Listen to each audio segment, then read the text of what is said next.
Welcome to Unfuck Your Legal Marketing, the show where we get brutally honest about marketing, business, and the messy middle of making it all work. I'm Gary Johnson, marketing coach, strategist, and professional BS detector for attorneys and business owners who are tired of doing what everyone else does. Around here, we skip the fluff. We have real conversations, real insights, and maybe a few F-bombs along the way. So let's get into it. Websites. Lawyers know that they need them, but most don't have a strategy for what it's for and how it will generate business. Today's guest is my dear friend, Jamie Christensen, who is the founder of Fuse Associates. Jamie helps attorneys connect the dots between strategy and marketing. And she gets especially excited when her clients say, we can't keep up with the new business, which is a very, very good thing to have, which most attorneys want to have. We're going to explore what websites actually do, where it's costing them opportunities, and how to make it work as a real business asset.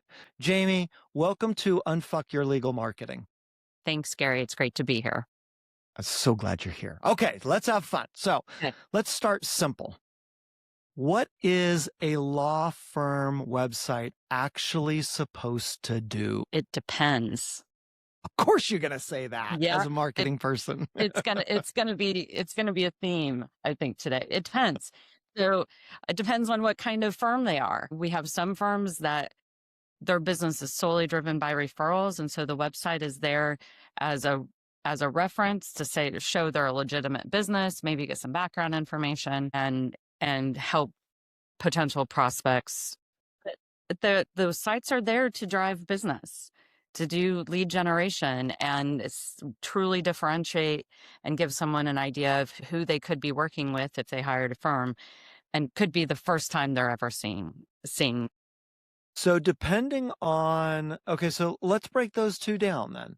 So on the credibility, what are they supposed to do with this? What are some of the things that you are I really want them to focus in on maybe 2 or 3 different areas for that credibility building, as opposed to this one is going to churn out a bunch of leads for us? Mm-hmm. On the credibility side, it's really helping a prospect understand how that firm is different from all the other firms that they're looking at. So brand, it's brand awareness, and making sure that you differentiate yourself from everybody else that does what's perceived to be the same thing. Yeah, absolutely. And differentiating is one of the most important things, right? Do you work with those firms to help them understand or develop that differentiator? Absolutely. Okay. And we do that through our messaging. So, we were joking earlier, Gary, about prettying up materials or marketing. Well, it's not just about it looks nice. It needs to have messaging that makes people realize there's a problem that this firm can help them with. That's a good one. So if you're listening to this and you want to really dive into something simple but powerful, is identify those problems that you help your clients solve and make sure that that is front and center on your website, right? Why is that so important? Because that's how you're going to show up differently. Not enough firms do it. And this doesn't even have to just be legal. It's across the board. It is an excellent way to differentiate yourself. Most firms talk only about themselves. They're not posing the statements from the benefit of the prospect. Again, another fucking great nugget. Client focused, not how great I am and how good I look. I talk a lot about that. Yes, and that's why we do so well together. Those neuromarketing and messaging triggers are huge. They're a subconscious thing, but it impacts the results that you're going to get. Yeah, absolutely. If you've got a website that just looks beautiful, but there's nothing of substance. There's no value, and it just says how great you are. That's empty. That's like, it's not going to move the needle Right. at all. Somebody had said I should not put any pictures of myself on the website because I'm just way too beautiful. And which is always the theme. People are, why are you laughing at that? That's not very nice, Well, I was trying to figure out, are you talking about yourself or somebody else? See how my guests abuse me? I hope that the listeners have a little bit of sympathy for me. Okay, now let's switch to the ones that are driving or want the website to drive leads into their practice. Mm-hmm. What are some of the things that they should look at? Is it similar to it? Is it a little bit different? Is it completely different than the credibility aspect? It depends. All right. And what does that depend on? The type of firm again, and what type of leads we're going after. Messaging always needs to be really dialed in and client centric. So across whether it's a branding site or it's for lead gen, that's going to be similar. Just really making statements that are going to drive decisions. Yeah. If it's, and I've got a couple clients in mind where we're driving leads, it might be for your business. SEO is a great place. It may be, other businesses like criminal defense or family law, advertising may be what's needed. And that all links into the website. So would you say every law firm should have a website? Website is table stakes. Yeah.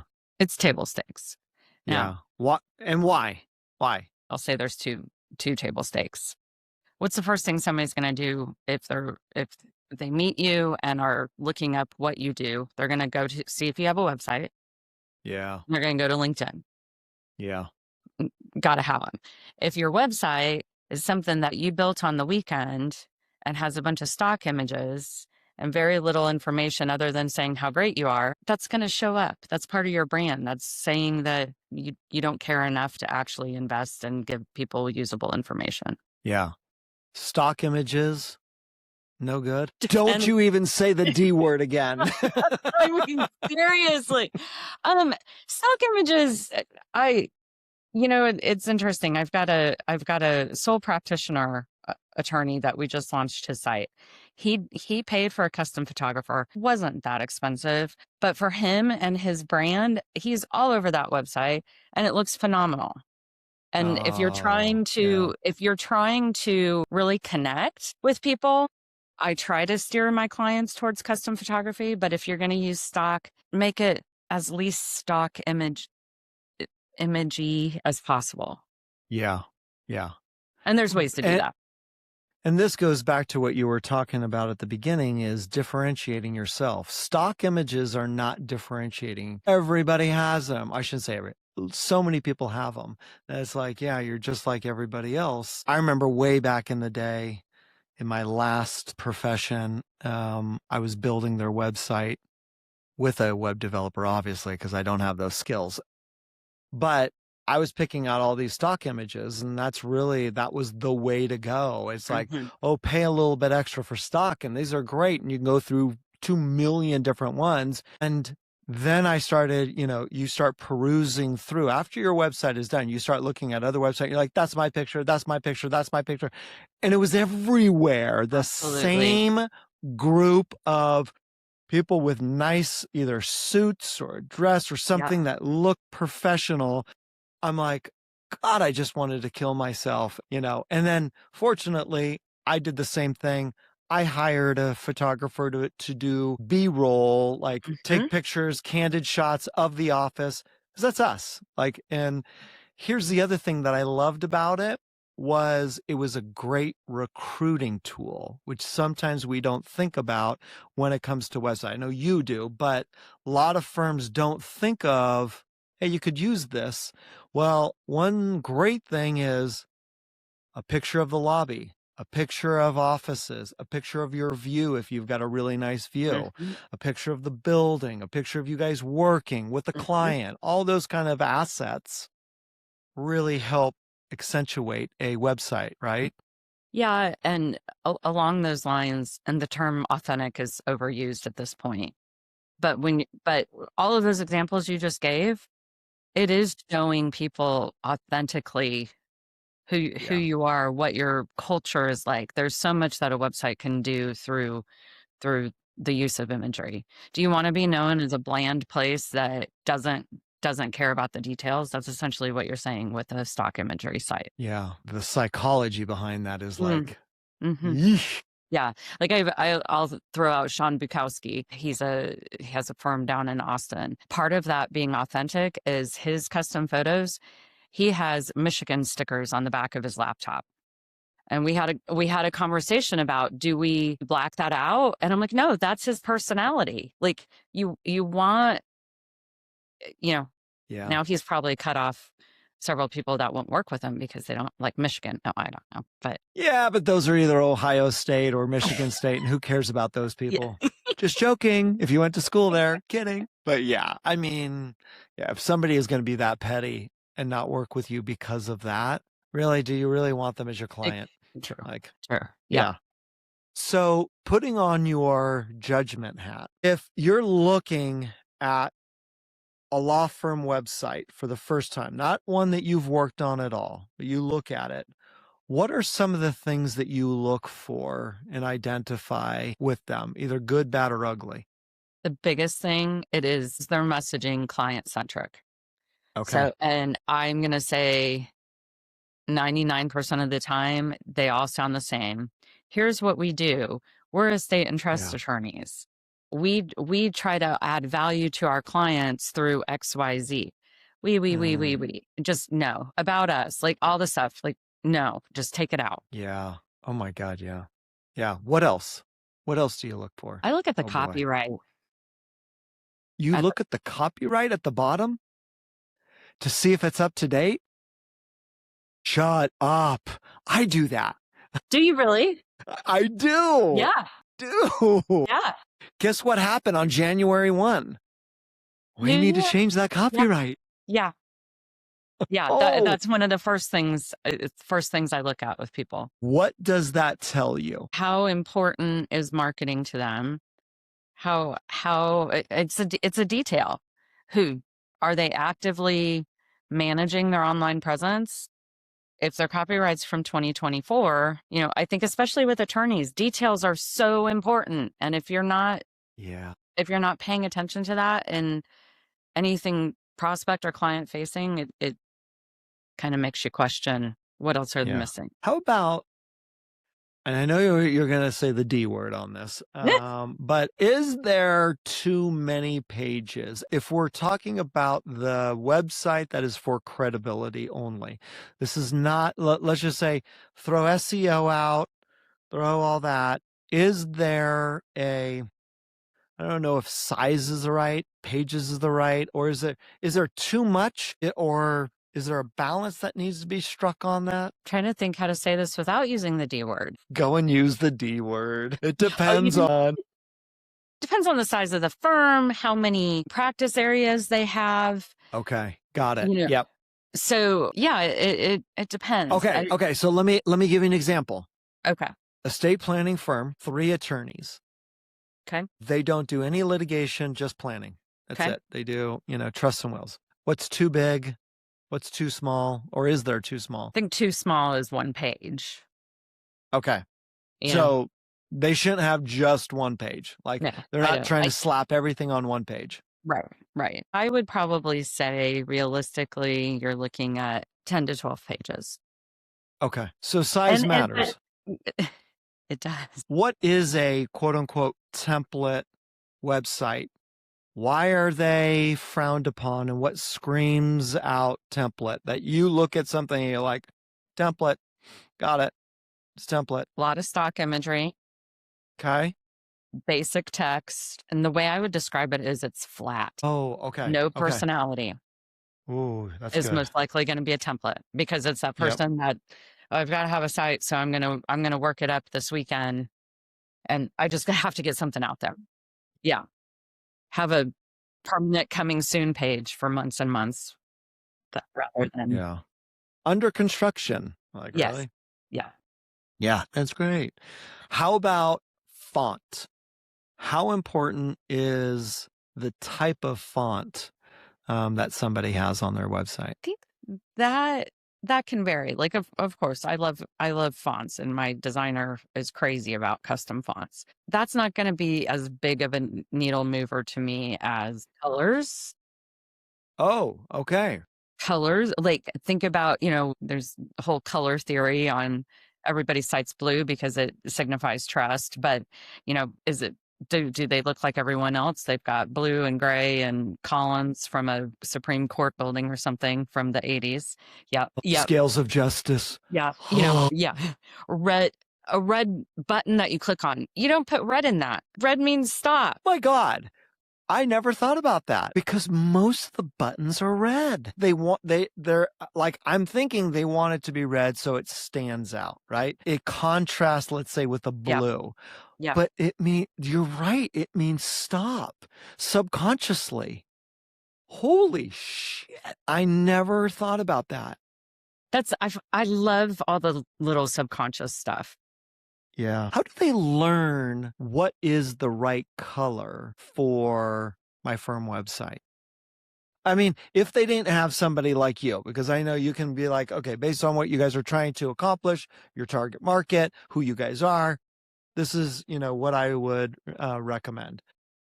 But if somebody is like, okay, I want to figure out what my firm's color should be, is there a process? Is there a way for them to look at it? Because like you had said, blue is trust, right? Red is stop or get the hell out. I have a red bathroom, so I don't spend that much time in it, that kind of stuff. And that's a lie, by the way. We're just going to skip right over what color your bathroom is. Nobody needs to know that. So how do they come up with their colors? Colors are really subjective. So for someone to decide themselves, some people, I'm going to pick on Sean again. His colors aren't Michigan, but here, Mark Nielsen.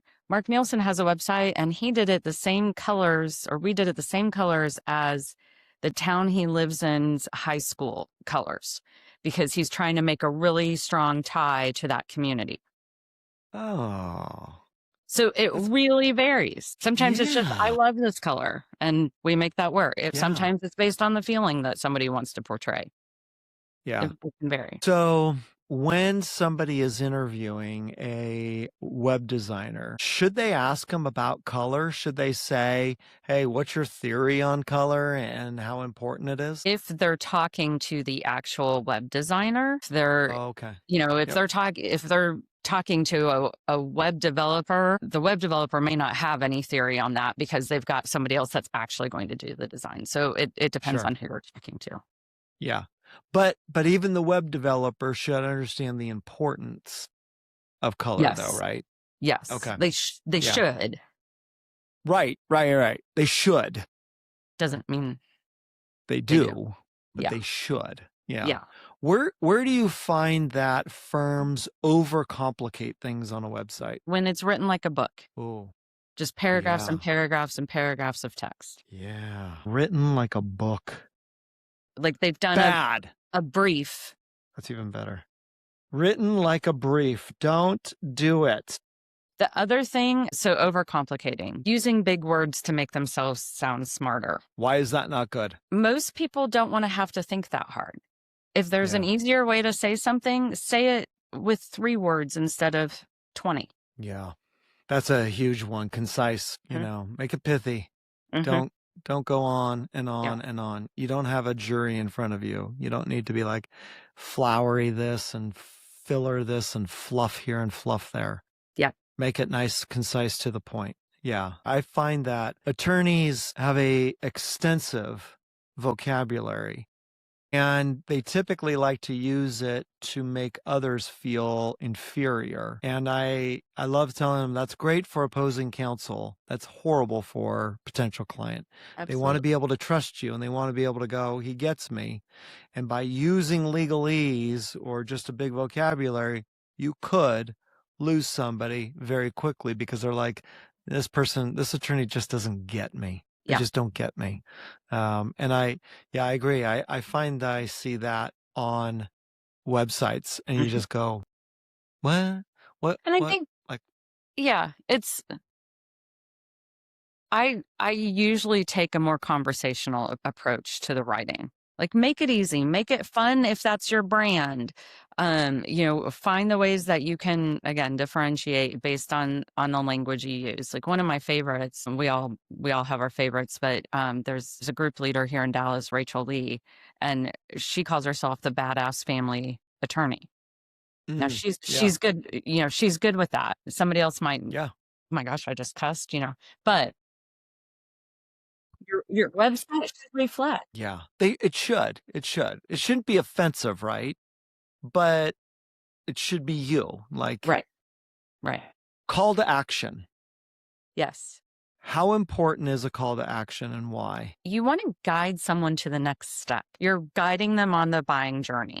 And I mean, obviously you don't want calls to action 5 buttons in one section, but pretty regularly throughout the site, it needs to be guiding, whether it's to a contact form or it's email or it's call. You have to have them. So you're saying not to have a call to action on just one of your 20 pages. You're saying to have it one on every one, but even multiple times on one, but not all in one specific section. You got it. Why does that work so well? Well, people jump around and you want to make it easy for them. Oh, make it easy. That's a different kind of concept. Make it easy. Easy button. Yeah, but that one's red. True. That's why I never push it. Oh, that's so good. That's gonna stay with me. Red stop. Like being in Texas, I end up with a lot of Texas-based clients that their color scheme is red, white, and blue. And that red, you just have to be careful how it's used. Now, when looking at a website, are there certain pages that are more important than others that should be a little bit more emphasis on or time on? Well, the homepage. How long do you realistically spend on a website? And do you go, page by page? No, you're usually wanting to get in and out, scan through, see if they have the information you're looking for, and then you move on. So the homepage absolutely is the most important. Those internal pages, a lot of times those are more for SEO or reference materials. But the other one I think is really important because, again, we're all trying to differentiate ourselves, is anything having to do with culture, the culture of the firm, the team, and not saying about us in the top of the nav, saying your team or yeah. Okay. So is that also to differentiate yourself because everybody else is putting about us? Yes, my team knows I do not want to see about us or who we are. Yeah, that's what everybody sounds like. So stand out there as well. Like that. So our team. No, your team. Oh, your team. Oh, again, client focused. Brilliant. Your team. If anybody is listening to this and you're on my website, don't go off of it because I don't have that. I have about me. Fuck. Yeah. That's good. Your team. Yeah. And I love the fact that you're looking at it from so many different angles in regards to credibility, bringing in the right clients, bringing in ideal clients, and also bringing in attorneys or paralegals or, other staff, administrative staff, because they see the culture. They totally see the culture, which is, I think it's just a huge thing that we just don't think about those. Like, yeah, that is so money. Your team. What is one small tweak that you think, like you see on a regular basis that makes such a huge difference that you're like, if law firms just did this small little tweak, change a lot of different things? What is the very first thing somebody sees on your homepage, and does it accurately reflect you? And what does it say? So just focus on, we call it above the fold. If you get that right. And above the fold means what? It's what you see on your screen before you start scrolling. So scrolling. if you think about it like a newspaper, when we used to read those, above the fold was because the newspaper was folded, so you saw just the top half. Shit. Is that really where it came from? Mm-hmm. Come on, I Gary. didn't know that. I did not. I'm learning all sorts of freaking great things. Wow. I love this. Wow. Okay. So really focus in on the above the fold. Yes. What's the first thing, And are you a strong tagline? You want the person that lands on your site to go, I can identify with that and they can solve my problem. Yeah, I can identify it. They can solve my problem. Like, okay. If they get that within the first, 5-10 seconds, they're like, okay, I think I want to scroll. Yep. I think I want to contact. I think I'm going to hit that non-red button that's over there on the side. That's screaming out that call to action. Oh my God. There's so many freaking nuggets in this. Jamie, thank you. I don't even know where to start. So for the listeners, if, you're looking at your website, really understand, what are you trying to accomplish with it?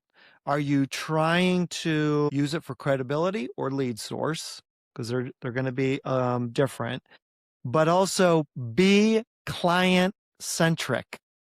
All of your messaging should be client centric.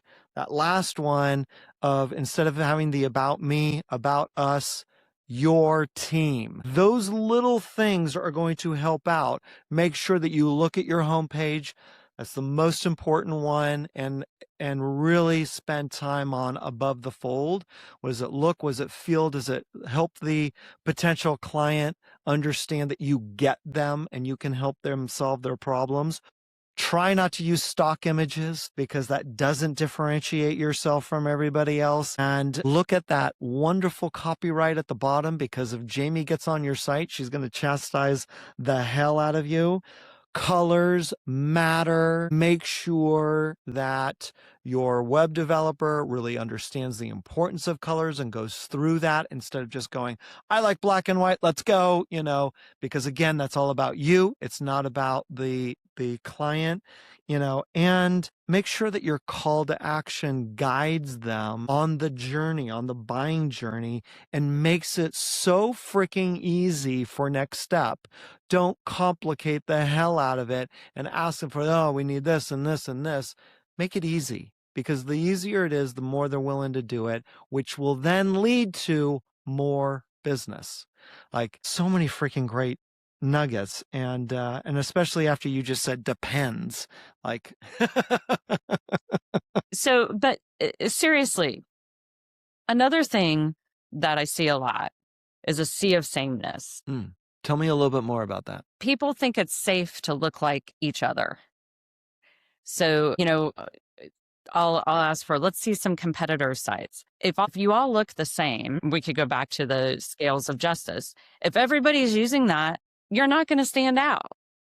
You don't have to look like a law firm on your web, on the website. We just did a really cool one that doesn't say it needs to reflect who your company is, not who your competitor is. Yeah. It's a great point. Yeah, exactly. Don't be like everybody else. That sameness is awful. Yeah. Yeah. Oh God, Jamie. But people often think it's safe. We could talk all day. We could. Huh? We do. But yeah, make it safe. I want it to be safe. I want to stay in my little cocoon, and you're like, that's nice and all, but that's not going to move the needle, as you like to say. Move the needle. And that's what Jamie can do for you. If somebody wants to get a hold of Jamie, if you're listening to this, I'm going to be putting all of her contact information in the show notes, because if she said it, you'd forget it, you'd move on. It's all going to be there. Reach out to Jamie. Look at her portfolio. I know personally how freaking amazing she is. She has that attention to detail, just like you do with your clients. That's the type of person that you're going to need to want on your side. So contact her. And as you can tell, she knows her shit, and she's not going to freaking try and shove stuff down your throat like some of them that are out there. So Jamie, God, it's been such a pleasure. And thank you for doing this and your wisdom. I really appreciate it very, very much. Thank you. That's it for today's episode of Unfuck Your Legal Marketing. If you got a spark of inspiration, learned something new, or at least got a good laugh, make sure to follow, rate, and share this with someone who needs to hear it. Thanks for hanging out with me, and remember, the best marketing is the one that actually sounds like you. See you next time.